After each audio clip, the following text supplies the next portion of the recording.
Selamat pagi anak-anak. Pagi hari ini kita akan memulai kelas kita. Namun sebelum itu Ibu akan pimpin kita di dalam doa. Mari kita berdoa. Terima kasih banyak Tuhan Yesus untuk pagi hari ini. Engkau telah mengumpulkan kami di tempat ini dan kami siap untuk memulai proses belajar mengajar kami. Tuhan memberi kami hikmah, Tuhan memberi kami pengetahuan, dan biarlah kami mengikuti pembelajaran kami ini dengan baik, dan Tuhan berkati kami. Terima kasih Tuhan Yesus, dalam nama Tuhan Yesus kami berdoa dan mengucap syukur. Haleluya, amin. Pagi anak-anak, hari ini kita akan belajar tentang baptisan. Nah, pasti anak-anak sudah pada tahu ya baptisan itu apa sih. Nah, Ibu akan memberi penjelasan mengenai baptisan. Nah, pengertian dari baptisan itu adalah, kata membaptiskan itu memiliki arti membasahi, menyelamkan, dan membasuh.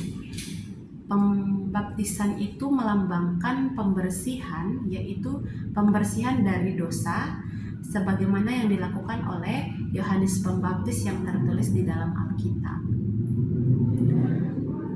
Nah, anak-anak, sebagaimana yang diajarkan oleh Rasul Paulus ya, baptisan adalah tanda pertobatan manusia yang ingin masuk ke dalam hidup yang baru bersama Kristus Yesus. Salah satu arti baptisan menurut Alkitab itu pada kitab Roma 6 ayat 1-6 yang secara garis besar baptisan dipahami sebagai mati dan bangkit bersama Kristus. Mati dan bangkit bersama Kristus. Nah, dalam buku agama Kristen yang kita baca atau buku pekerti, baptis itu diambil dari bahasa Yunani, yaitu baptiso yang artinya menyelamkan atau mencelupkan. Nah, arti atau sifat yang baku sebuah baptisan itu bisa juga diartikan sebagai membasuh atau membersihkan dengan air. Jadi baptisan itu dilakukan dengan air ya, dimana yang artinya itu dibersihkan dari perbuat segala dosa kita. Nah, berdasarkan kitab Perjanjian Lama, baptisan itu dikenal dengan istilah tefila. Dalam Perjanjian Lama disebut tefila. Nah, tefila ini apa sih? Nah, tefila itu adalah pembersihan atau penyucian. Nah, dari kata tefila ini dalam agama Yunani itu upacara baptisan dikenal dengan nama tefila. Upacara ini juga wajib dijalankan oleh mereka yang ingin menjadi pengikut agama Yahudi. Jadi dalam Perjanjian Lama, tefila ataukah tefila itu baptisan ya, yang artinya baptisan. Pada zaman itu orang Yunani ketika melaksanakan ini, mereka menjadi pengikut agama Yahudi. Seperti itu. Itu pengertian dari baptisan. Nah, apa sih makna baptisan itu? Makna dari baptisan adalah bebas dari dosa, lahir kembali sebagai anak-anak Allah, dan bergabung dengan gereja setelah dijadikan serupa dengan Kristus. Nah, anak-anak sekalian, Baptisan merupakan perintah Tuhan Yesus. Makna dari baptisan itu ya. Nah, dalam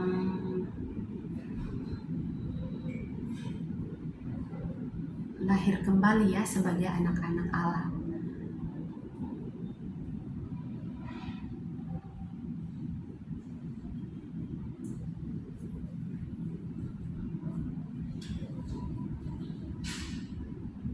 Nah, makna baptisan artinya bebas dari dosa, lahir kembali sebagai anak-anak Allah, dan bergabung dengan gereja setelah dijadikan serupa dengan Kristus. Begitu.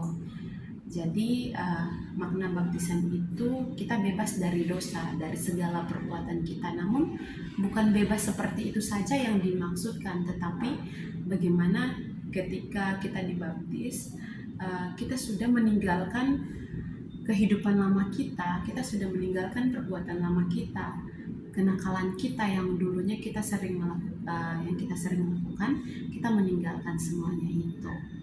Nah, selanjutnya dasar nas Alkitab. Kita masuk dalam dasar nas Alkitab.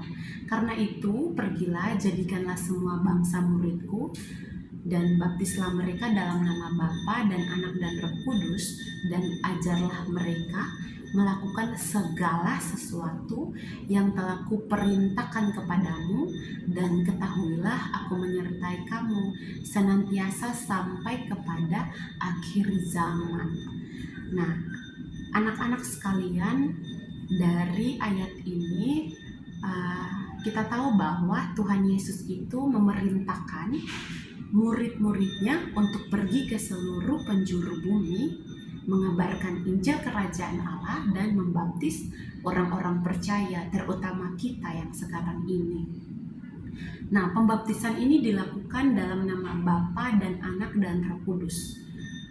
Tujuannya apa sih? Tujuan dari pembaptisan atas perintah Yesus adalah Tuhan Yesus ingin agar keselamatan diperluas meliputi seluruh bangsa.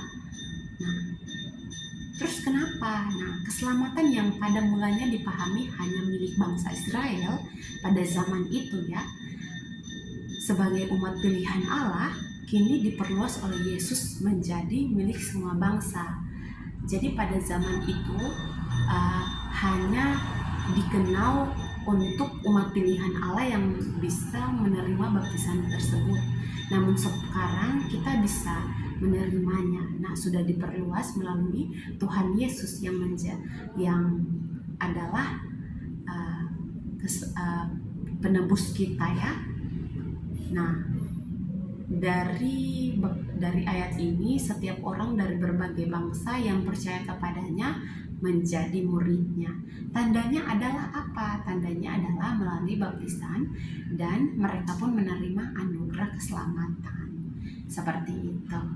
Oke, kita masuk dalam bentuk atau cara dari baptisan. Ada 3 bentuk atau cara baptisan yang Ibu paparkan di sini. Yang pertama itu adalah baptisan Yohanes. Nah, apa sih baptisan Yohanes itu? Kalian tahu nggak sih apa sih baptisan Yohanes itu? Nah, baptisan Yohanes adalah baptisan pertobatan. Nah, baptisan ini dilakukan di mana? Baptisan ini dilakukan di Sungai Yordan. Orang yang hidup jauh sebelum zaman Yohanes telah mengenal adanya baptisan dengan adanya adat pembasuhan seperti yang dilakukan oleh Nabi Elisa terhadap Naaman. Dalam perjanjian baru itu, Nabi Elisa melakukan pembasuhan terhadap Nabi Naaman. Nah, sementara itu dalam perjanjian lama, adat pembasuhan memiliki arti sebagai penyucian diri. Berbeda dengan baptisan Yohanes yang bersifat ekologis dan menuju kepada Kristus yang akan dibaptis oleh Roh Kudus. Nah, artinya bahwa makna penyucian diri dari dosa dan sifatnya melambangkan pertobatan dan pengharapan akan kebangkitan Kristus. Itu dari arti makna dari baptisan Yohanes. Nah, baptisan Yohanes ini adalah penyucian diri dari dosa. Nah, yang kita akan masuk dalam bentuk baptisan yang kedua itu baptisan anak-anak. Nah, baptisan anak-anak ini dimulai dari usia bayi hingga dewasa yang sering dilakukan oleh gereja-gereja. Nah, namun ada beberapa gereja yang hanya mengakui baptisan orang dewasa.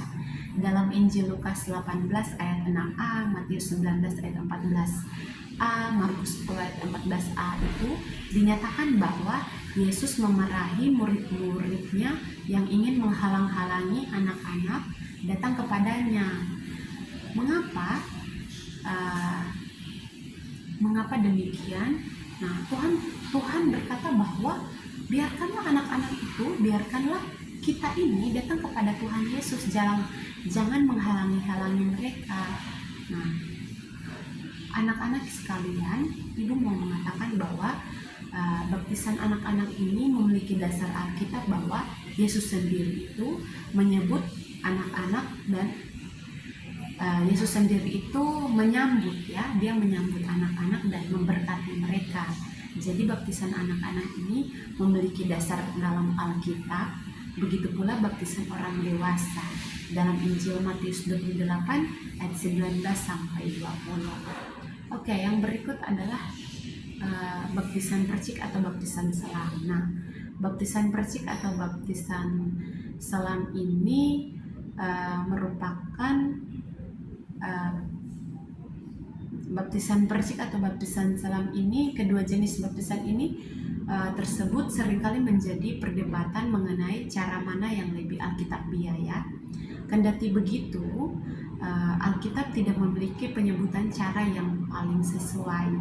Alkitab hanya memberikan penekanan bahwa pada arti baptisan. Hal terpenting ialah makna dari baptisan itu sendiri. Jadi tidak patokan ya percik atau selam, tapi dalam Alkitab baptisan, arti dari makna baptisan itu sendiri. Nah,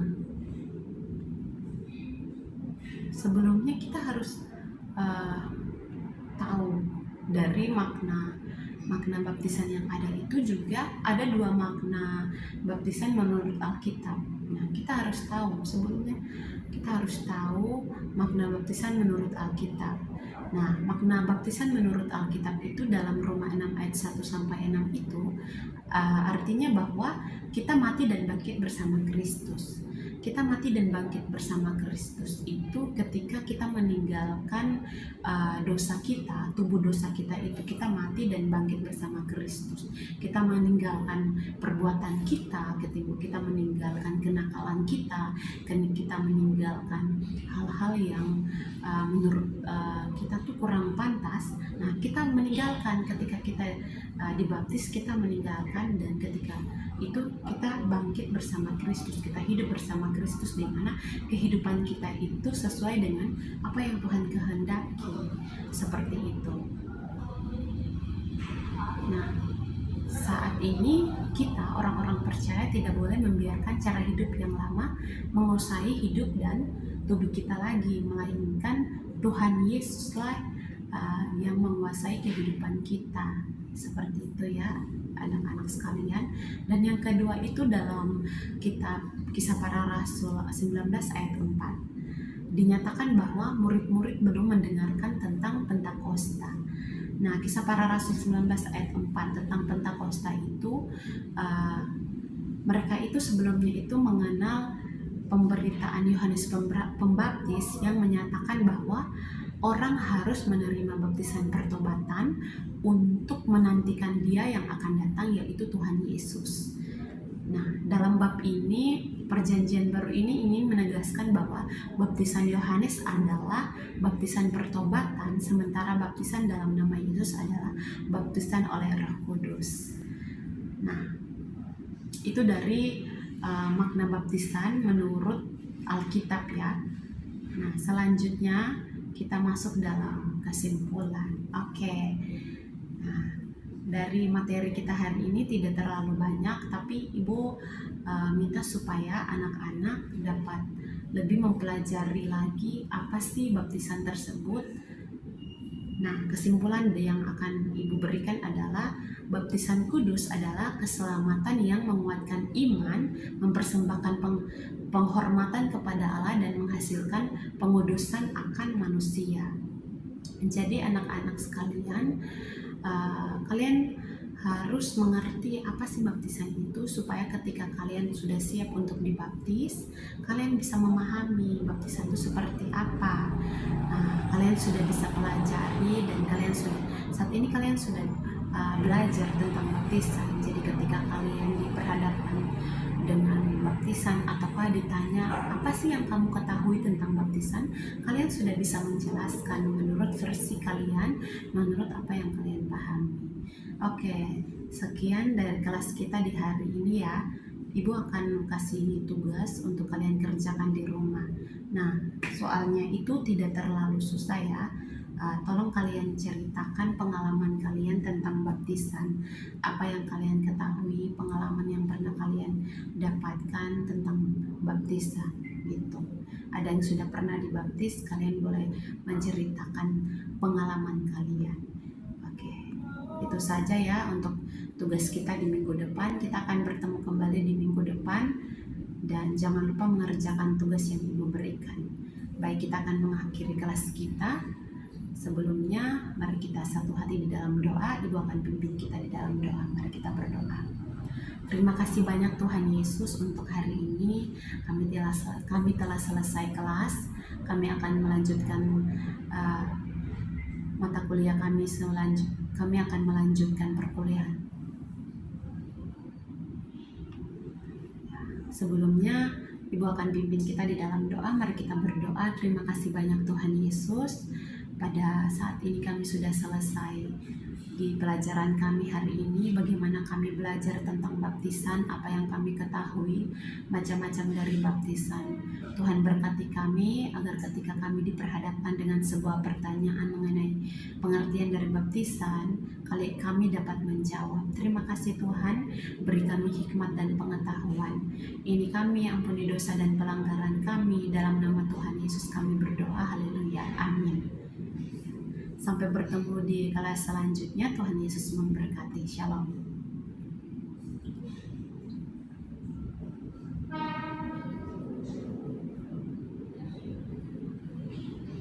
Sampai bertemu di kelas selanjutnya. Tuhan Yesus memberkati.